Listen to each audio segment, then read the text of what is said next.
E no Scottcast de hoje vamos falar sobre aluguel de imóveis pré-temporada, que é um assunto que interessa muita gente, especialmente quem quer diversificar o seu portfólio de investimento. Estou ao lado do Fábio, participante do Elite, trabalha há décadas com isso, né? Um negócio de família. E a ideia hoje aqui é poder contribuir para quem quer descobrir como aumentar a receita, quem já trabalha com imóveis pré-temporada, como aumentar a receita, e quem gostaria de ter essa diversificação, investir em imóveis, né? Eu vejo muita gente na internet discutindo se vale a pena alugar, comprar, e para quem tem esse tipo de dúvida, hoje é o dia para você poder consumir um conteúdo que realmente vai agregar. Então, Fábio, seja bem-vindo. Muito obrigado, Daniel. Tamo junto. Tamo junto, Daniel. E você trabalha há quanto tempo com aluguel de imóveis por temporada? Eu trabalho, vai fazer 13 anos com aluguel de temporada no Rio de Janeiro. Eu comecei em 2011, 2012 mais ou menos. Comecei com um imóvel. Eu e minha esposa, a gente comprou um primeiro imóvel, né, para meio que aproveitar aquele frenesi que tinha de Copa do Mundo, Olimpíada no Rio de Janeiro. Compramos nosso primeiro imóvel.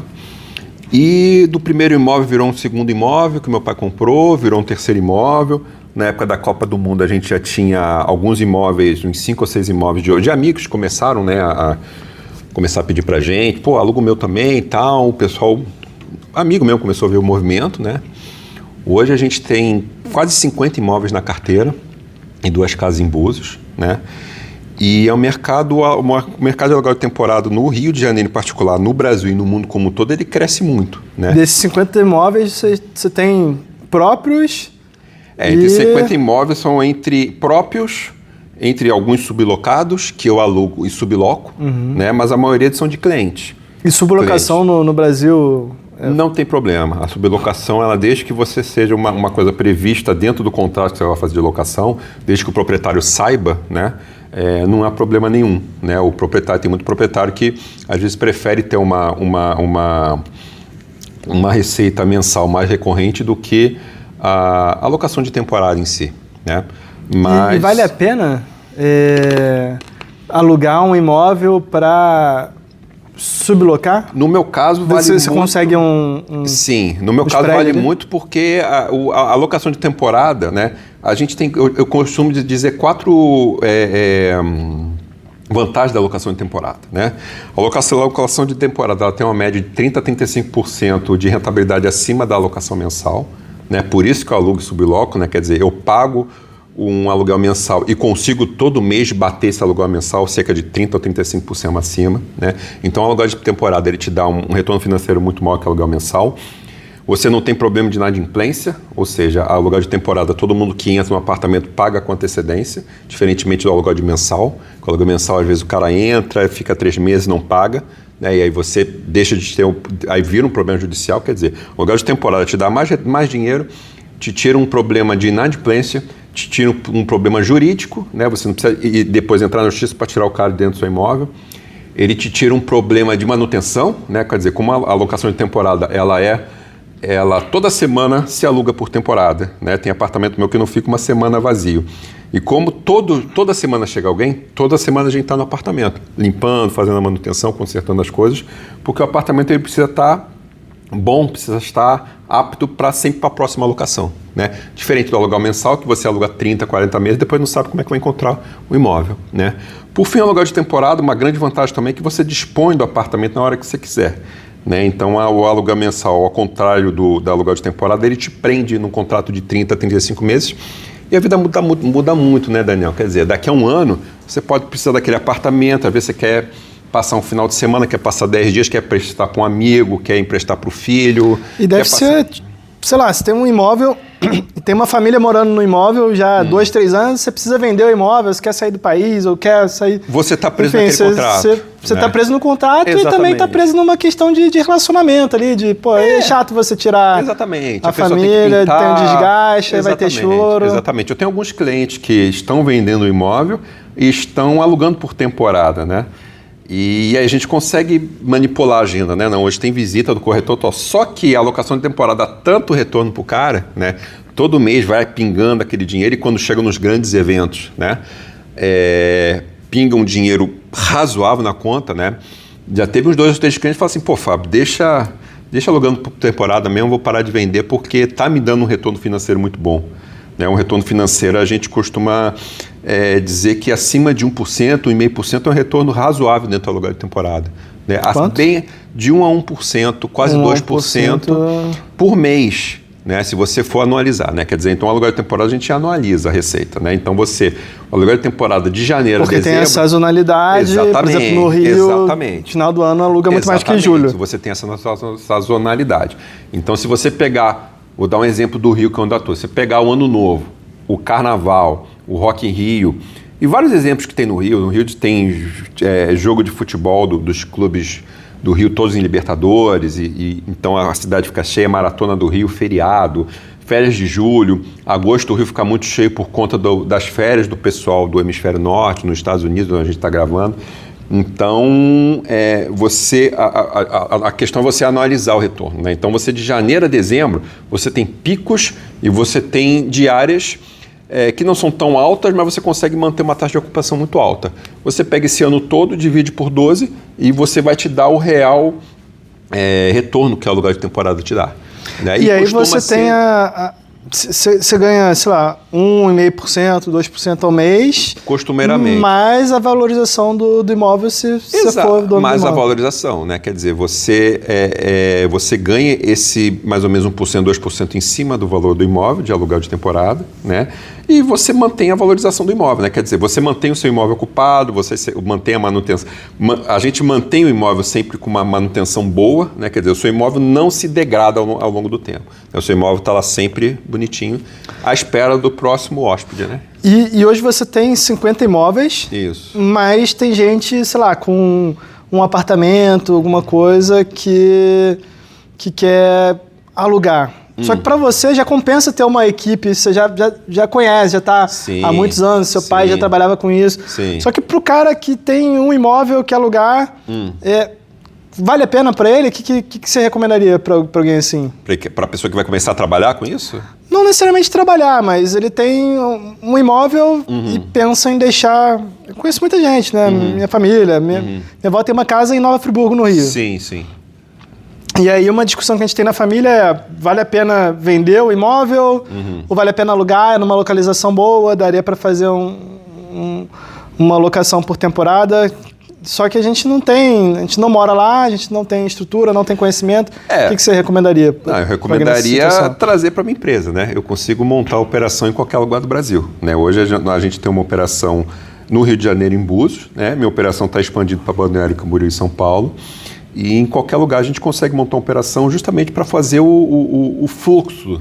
Uma vez a alocação de temporada, super vale a pena. Friburgo é uma cidade super visitada, Assim, muita gente procura. O turismo do Rio de Janeiro está crescendo muito. O turismo no Brasil e no Rio e no mundo todo está crescendo muito. E Nova Friburgo, entre manter a casa fechada, você receber toda semana alguma coisa na casa sempre vai ser melhor do que não receber nada.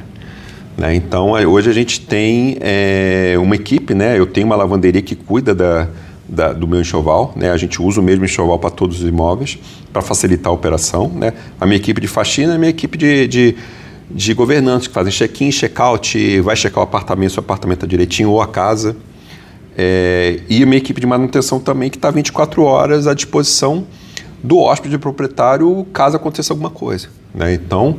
em Friburgo, voltando a falar, super vale a pena. Você vai ter um retorno financeiro considerável durante o ano, enquanto você vende a casa, Quer dizer, a casa não precisa estar fechada para você vender. Você pode estar fazendo dinheiro com ela enquanto vende. Ou então chegar à conclusão e falar assim: caramba, todo mês está caindo uma grana aqui, cara. Então, vamos manter o patrimônio da família, E você falou que essa parte da manutenção talvez seja das questões que mais surgem quando as pessoas falam sobre isso, porque realmente, se você aluga um apartamento por vários anos, pode ser que daqui a 4 anos, 5 anos esteja muita coisa destruída. Exatamente. Precisa de uma manutenção muito alta. Exatamente. E uma briga com o proprietário de quem vai pintar o imóvel. Quem vai pintar, quem fez isso, quem fez aquilo. É um desgaste ruim, É um desgaste. É chato. Mas...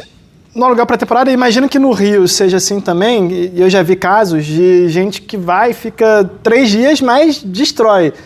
Costume que... já viu... com certeza você deve ter alguma história aí muitos casos atípicos que acontecem. Na verdade, o apartamento de temporada, ele, dependendo da plataforma que a gente anuncia, ele tem um seguro. Né? Então, assim, tem plataforma que tem um seguro, né? Então esse seguro cobre qualquer tipo de dano que o hóspede tenha causado, né? E cobre também qualquer tipo de problema que ele pode ter causado na vizinhança. Né? Então a gente teve casos divertidíssimos, assim, no Ano Novo retrasado, por exemplo, a gente teve um caso de um casal que fez... Eles tiveram relações sexuais no elevador, por exemplo. Né? Então era 31 de dezembro, Nossa. 6 horas da tarde, o síndico manda uma mensagem e falou assim, Fábio, a gente tem um problema de tarde? Aqui, cara. 6 horas da tarde. Mas com câmera? É um elevador que tinha câmera. E os caras sem noção. Os caras foram, assim, né? Era um casal, né? Então... Tinha que ser, ele né? Falou, assim, ele falou, pô, Fábio, a gente tá com um problema aqui, né? Eu falei, pô, bicho, 6 horas da tarde do 31, eu vou dar uma olhada aí, né? Aí ele mostrou o filme, né? Eu falei, a gente... vamos ver como é que a gente consegue resolver, né? O síndico ficou chateado, com razão, né? E aí o síndico, na verdade, esse casal cometeu um crime ali, né? Atentado violento ao pudor. Uhum. E aí a gente... O síndico multou o apartamento, né? Em R$1.300, se eu não me engano. E aí Você consegue repassar? Cobrei o hóspede, na verdade, eu cobri o hóspede, né? Eu falei, olha, aconteceu essa situação aqui, enfim, né? E o que os caras falaram? Eles, no princípio, eles ficaram um pouco, né? Queriam ver a fita, né? Falaram assim, não, quero ver isso já depois do Ano Novo, né? Pô, se os caras sabiam que eles tinham feito... Eles sabiam que tinha sido feito, mas ele falou... Como que as pessoas teriam descoberto se não... Descobriu que a gente viu o filme ali, né? Não, sim, mas como? Não tem outro jeito de descobrir se não fosse pela... Não tem outro jeito de descobrir, né? Então... Eles ainda duvidaram. Eu falei era um casal, era um brasileiro com uma alemã. E aí eu mostrei pra ele, né? Eu falei assim, aconteceu isso aqui, cara. Aí o síndico tá querendo te levar na cadeia e tal, não sei o quê. Será que... Enfim, né? Ele achou por bem pagar, né? Assim, ele acabou pagando pela situação, né? Quer dizer, a cara dele estava exposta lá, a cara da esposa estava exposta. Era um casado, né? Uhum. Então, assim... A esposa estava exposta, ele estava exposto também. Então, acho que a gente, com uma diplomacia, né? Falou assim, olha... Paga essa multa e termina esse assunto, né? Assim, senão o síndico vai querer ir na delegacia, você vai ter que ir lá, vai estragar todo ano novo. Assim, vamos tentar resolver de uma forma diplomática, né? E eu não precisei nem acionar o seguro da plataforma dessa vez, porque ele pagou de bom grado, assim, né? Uhum. E a gente se lida com essa situação toda hora, assim, né? De coisas não intencionais. Foi o mês passado, eu até comentei contigo, né? Um hóspede levou um cachorro e o cachorro fez xixi na garagem. Né? E era um apartamento que não podia entrar cachorro, né? Então a gente atuou e conversou com o cara, falou, cara, esse apartamento, na verdade, o que a gente fez, né? Para ficar tudo... O meu papel, na verdade, é muito mais de tentar fazer um gerenciamento amigável e diplomático com essas coisas, né? Eu não quero prejudicar ninguém, né? Eu acabei levando o hóspede, por exemplo, para um outro apartamento que aceita cachorro, né? E ficou tudo bem, né? Quer dizer, então assim, a grande quantidade de imóveis que a gente tem faz com que a gente tenha uma certa flexibilidade na resolução desses pequenos problemas também, sabe? E o nosso papel é esse, né? Quer dizer, o aluguel de temporada corre tudo muito bem quando tudo vai bem, né? Mas quando dá alguma zebra, que às vezes acontece no Réveillon ou domingo de Carnaval, a gente está lá, minha empresa está lá disponível para resolver. E também para quem está alugando, o cara... Provavelmente ele vai alugar, como você falou, tem a sazonalidade, então se o cara tem 2 imóveis, ele tenta alugar por si próprio, a maioria dos problemas vai acontecer nos períodos de mais alta sazonalidade, que provavelmente ele está viajando. Exatamente, né? Quer dizer, a contratação da minha empresa vai te resolver um problema de você não vai nem acontecer o que está acontecendo no seu imóvel, né? Quer dizer, uma vez por mês a gente passa um reporte do que aconteceu no seu imóvel, despesas, receitas e despesas, né? E você vai ter uma tranquilidade, né? A minha empresa te dá tranquilidade, né? Para você ter o seu imóvel tendo uma rentabilidade todo mês sem você ter nenhuma preocupação.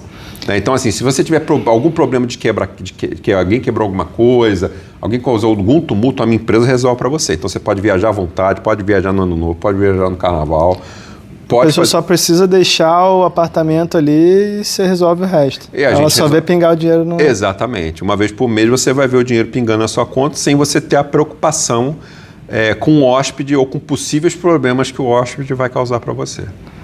E deve ser uma grande dor de cabeça, né, para quem tenta fazer isso. Eu já vi muitos casos de pessoas que tentaram... E não conseguiram, né? E não conseguiram porque, cara... É desgastante, né? E assim, é mais coisa de limpeza também. Você pega o apartamento, você tem que limpar. Claro, sim. Aí, sei lá, não sei qual a duração média ali do imóvel, mas imagina que seja 3 dias, 4 dias. E aí tem que estar o tempo todo limpando. E às vezes, talvez até uma dúvida que eu vou pegar contigo...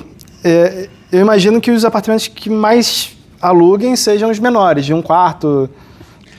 Tem de tudo, né? A gente tem mercado para tudo, né? Então, o Rio de Janeiro, ele hoje, por exemplo, a gente tem muitos imóveis que a gente acomoda 7, 8, 9 pessoas, né? Que a gente precisa ter um tempo maior de fazer a limpeza, né? Quer dizer, a gente não consegue fazer uma entrada e saída. Os estúdios que rodam mais, a gente consegue, às vezes, alugar por 1, 2 dias, né? Porque você tem uma rotatividade muito grande e você consegue uma limpeza muito rápida também, né? Mas a gente tem imóveis grandes também que tem uma rotatividade muito grande, muito boa, né? Que dá uma rentabilidade muito boa para o proprietário, visto que você tem muita gente, então você consegue aumentar essa diária. A diária de um apartamento de 8, 9 pessoas, ela é uma diária muito maior, muito mais gorda do que para um estúdio de 2, 3 pessoas, né? Mas todos os dois dão. Mas eu imagino que para o cara que ele tenta alugar,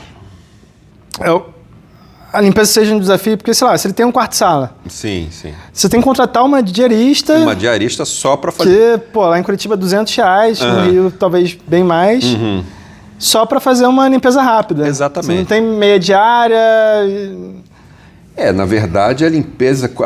A nossa estrutura faz com que esse custo seja bastante diluído. Né? Então, assim, a taxa de limpeza que a gente cobra do hóspede, ela não é muito grande, justamente que a nossa equipe faz com que isso se dilua, né? Então, a gente não paga R$200 para faxina, né? A gente tem as nossas funcionárias que elas recebem um valor mensal, né? E elas você vão consegue mandar infinitas ali. Exatamente, né? Então, a limpeza fica a nosso cargo. E a limpeza do aluguel de temporada não é uma limpeza igual uma limpeza normal da sua casa, né? Então, você tem os ambientes que a gente deixa, quer dizer... O papel higiênico, o sabonete, o shampoozinho, né, o condicionador, né, a arrumação da cama ela é diferente, né, quer dizer, a arrumação da cama, as toalhas, né, então a nossa limpeza, a nossa faxina ela vai junto com a arrumação de cama no padrão quase que próximo ao hoteleiro, né? Você está recebendo um inquilino de temporada na sua casa, você está recebendo um hóspede na sua casa, né? Não é uma limpeza simples, é uma limpeza muito mais técnica voltada para o ambiente, né? E a faxineira ela faz um papel muito bom também de verificar possíveis danos que algum hóspede tenha deixado. Então a faxineira, como ela faz uma limpeza profunda... Você tem um checklist? A gente tem um checklist de tudo, o que tem no apartamento, o que está funcionando, o que não está funcionando. Então a faxineira, além de fazer a limpeza, ela vai testar o ar-condicionado, ela vai testar a TV, ela vai testar o micro-ondas para ver se está tudo funcionando, né? Para a gente dar um ok para o hóspede que saiu. Então é mais do que uma faxina, é quase como uma curadoria do imóvel, digamos assim, que a gente faz, né? E todo check-out a gente sempre limpa, porque a gente nunca sabe quando vai ter o próximo hóspede, né? Então a limpeza é sempre feita no dia do check-out. Pode acontecer do cara, de uma hora para outra, alugar. Pode aparecer um cara que alugue, a saída do cara seja na segunda-feira, né? E a gente aluga na segunda-feira, porque pode marcar em reserva para o cara entrar na terça-feira. Então o apartamento tem que estar sempre limpo, né? A gente não deixa o apartamento sujo para o calendário não pegar a gente de surpresa, aparecer um hóspede, o apartamento está sujo. O que a gente vai fazer? Corre para limpar o apartamento. Não vai ser uma limpeza de qualidade, né? Então, assim, no check-out a gente faz a limpeza, verifica o apartamento, está tudo direitinho, tá. Libera a calção do hóspede, ok, e fica limpo já para o próximo hóspede, inclusive sábado e domingo, né? Então... E como que... Eu imagino que um outro grande desafio seja a questão das listagens, né? Você falou das plataformas, e eu acho que a Airbnb é a plataforma mais conhecida. Sim. Mas tem outro... Como que você divulga esses imóveis? A gente trabalha com as duas principais plataformas, Airbnb e Booking. né? O Airbnb e o Booking são as duas principais plataformas do mercado. O Booking hoje ele já está nesse mercado também? Já está há bastante tempo, O Booking, para mim, por exemplo, me dá um retorno financeiro muito mais interessante que o Airbnb, por exemplo. Bacana. O Booking ele tem uma penetração, a meu ver, muito maior que o Airbnb, porque o Booking trabalha com todos os meios de hospedagem. Né? Então o cara pode escolher lá, ele vê, quero para o Rio, pode ser hostel, hotel, casa, o que for mais barato. Exatamente, o Airbnb é muito focado na locação é só focado na locação de temporada, no imóvel em si, né? E o Booking ele acaba tendo uma abrangência muito maior porque ele tem todos os meios de hospedagem. Você tem pousada, você tem hotel, você tem resort e você tem um apartamento. A gente trabalha com o Booking desde 2016, 2017. O Booking ele vem se aprimorando muito nisso, né? Então, e o Booking ele te dá exatamente, ele dá para o inquilino, para o hóspede, a possibilidade dele comparar, inclusive, o hotel com um apartamento, por exemplo. E você tem clientes que são recorrentes? Tem cliente que passa o cara já te procura. Me procura, gostou do apartamento, ele vai para o Rio todo ano. Tem muita gente que volta. A Maratona do Rio é um evento, por exemplo, que sempre acontece lá para junho, por exemplo, né? Que a gente tem uma recorrência de hóspede muito grande ali. Né? O cara quer ficar naquele imóvel porque ele gostou, dormiu bem ali, se sentiu bem e tal, ele volta. A Maratona do Rio é o evento que a gente mais tem recorrência. Rock in Rio também tem uma recorrência boa. Às vezes o cara que vai no Rock in Rio de 2 anos, o cara sempre volta para... Rock in Rio, Maratona... Rock in Rio do Rio, Maratona... Rock in Rio e Maratona são 2 eventos que a gente tem uma recorrência muito interessante. Né? Porque o cara da Maratona geralmente vai 3, 4 vezes, 5 vezes fazer a mesma maratona todo ano. E o Rock in Rio, quem gosta de show, vai todo Rock in Rio ele vai para o Rio. E então, como você consegue fazer a gestão à distância em outras cidades? A gente tem uma equipe lá. Lá em Mas você escolhe a cidade que você quer ir. Agora você falou Balneário, São Paulo. Sim, a gente monta. A gente contrata pessoas da cidade próprias para fazer a gestão do imóvel. Né? Então a gente tem a faxineira, a gente tem um convênio com a lavanderia e a gente tem uma pessoa para checar os apartamentos, a entrada e a saída dos imóveis. A operação que a gente tem no Rio, a operação no Rio é um pouco maior, a gente monta em qualquer cidade que tenha demanda suficiente para isso. Então, Balneário Camboriú, quando a gente está indo, a gente está montando uma equipe lá de excelência, levando a experiência que a gente tem no Rio, a expertise no Rio, para Balneário Camboriú, para São Paulo também. E para as cidades menores que a gente tem, às vezes, uma ou duas propriedades, né? Conforme for, a gente... às vezes, quando a casa é num condomínio, a gente consegue captar a gente dentro do condomínio para cuidar da casa, fazer parceria com pessoas da faxinaria ao redor. A gente faz um treinamento para essas pessoas, para as pessoas seguirem o nosso padrão. E as hospedagens acontecem. A gente consegue de longe. Eu tenho uma propriedade, entrou uma propriedade agora em Porto Seguro. Né? Eu estou administrando um apartamento em Porto Seguro, que é dentro de um condomínio, né? Uma parte hotel, na verdade. Então, dependendo de como é o imóvel, nos ajuda muito. O exemplo de Porto Seguro, por exemplo, é um imóvel que eles têm a própria limpeza, eles têm a própria lavanderia, então para a gente é muito mais fácil administrar dessa forma. A gente consegue administrar qualquer apartamento, mesmo que não tenha nenhum tipo de condomínio, né, ao redor dele. E você acha que hoje, com a taxa de juros alta na economia, vale a pena para uma pessoa comprar um imóvel para alugar? Vale, porque dependendo da cidade do imóvel, ele vai ter uma rentabilidade próxima ou bem acima do CDI. Então, e como que ele sabe qual cidade que vale a pena? A nossa empresa ela atua também nisso, na prospecção de novos apartamentos. Né? Então a gente presta uma consultoria, né? Eu quero diversificar meu portfólio, né? A gente tem parcerias com corretores e com empresas de consórcio, né? Uma coisa bem interessante do aluguel temporário que eu faço muito na minha vida é a geração de patrimônio, né? Quer dizer, você com uma carta de consórcio, né? Você consegue dar entrada no imóvel, um imóvel que custa 600... E com o aluguel você paga... Exatamente. Um imóvel, por exemplo, que custa 600 mil reais, você dá uma entrada de 200, 300 mil, né? Os hóspedes vão pagar a sua prestação ou a sua mensalidade no consórcio. Você vai ter um patrimônio que a longo prazo, você não vai tirar dinheiro do bolso. Os hóspedes vão pagar... apartamento de 600 mil, você consegue alugar ali por uns 600 já? Não, um apartamento de 600 mil, se você botar 1% em Porto mesmo, você vai ter uma rentabilidade ali de uns 6 a 8 mil reais mensais, por exemplo. Um apartamento de 600 mil. Só que tem um detalhe, você não gastou 600 mil, você gastou 200, 300. E aí os juros do consórcio, do consórcio você vai pagando ali com aquela renda mensal recorrente que você tem. Né? Então, na verdade, ele te dá um retorno até bem acima do CDI, justamente que você tirou dinheiro do bolso, você não tirou o dinheiro todo do apartamento, você tirou uma parte, você deu entrada no imóvel, alugou por temporada, aquele aluguel de temporada vai pagar a sua prestação e ainda vai te sobrar um dinheiro para você ter uma renda recorrente. Né? Daqui a pouco você vai ter um imóvel. Né? Então, o aluguel de temporada ele te permite formar patrimônio. Né? Então, você com 200 mil, você consegue, ao longo do tempo, alavancar o seu patrimônio com 2, 3, 4, 5 imóveis usando a locação de temporada. Então, você parte de 200 mil, daqui a 5 anos você compra um outro apartamento e você vai se alavancando, daqui a pouco você está com 5, 6 imóveis para deixar dos seus filhos, de herança, para a sua aposentadoria. Então, o aluguel de temporada ele é uma ferramenta poderosa para a criação de patrimônio familiar. Né? Isso é uma coisa muito interessante também. Criação de patrimônio familiar, você uma segunda casa de praia que você... será que eu compro? E a manutenção da casa de praia? Você aproveita a sua casa de praia e a locação de temporada vai custear aquela casa de praia para você. Cara, eu penso muito, tem essa discussão de sempre, né? Vale a pena alugar, comprar, e você pode ter 1 milhão de argumentos para os dois lados. Exato. Mas o que eu penso é o seguinte, o pessoal fala, o cara rico é inteligente e ele decide pegar o dinheiro do imóvel, investir, ele vai ganhar mais e vale a pena para ele alugar o imóvel e ainda ganha mais investindo. Uhum.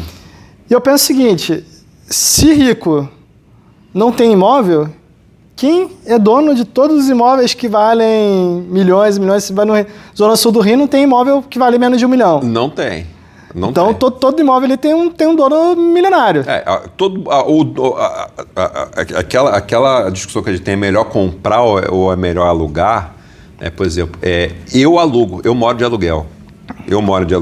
Tá? Para mim... Mas tem vários imóveis próprios. Exatamente. Só que os meus imóveis próprios, né, eles são a minha fonte de renda do meu negócio. Né? Então, assim, eu moro num apartamento alugado porque, para mim, eu moro em Copacabana. Para mim não faz sentido, né, eu morar, aí a gente entra naquela vantagem que o aluguel de temporada tem em relação ao aluguel mensal. Eu moro no imóvel, né, que o que eu pago de aluguel hoje, comparativamente em relação ao aluguel, ao preço do imóvel, é muito menos do que é muito menos com que os meus apartamentos me dão pela locação de temporada. Então não faz sentido eu ficar morando em cima de R$1 milhão. Eu pego esse R$1 milhão, dou entrada em 2 imóveis, faço patrimônio, gero a receita, pago o meu aluguel e ainda sobra.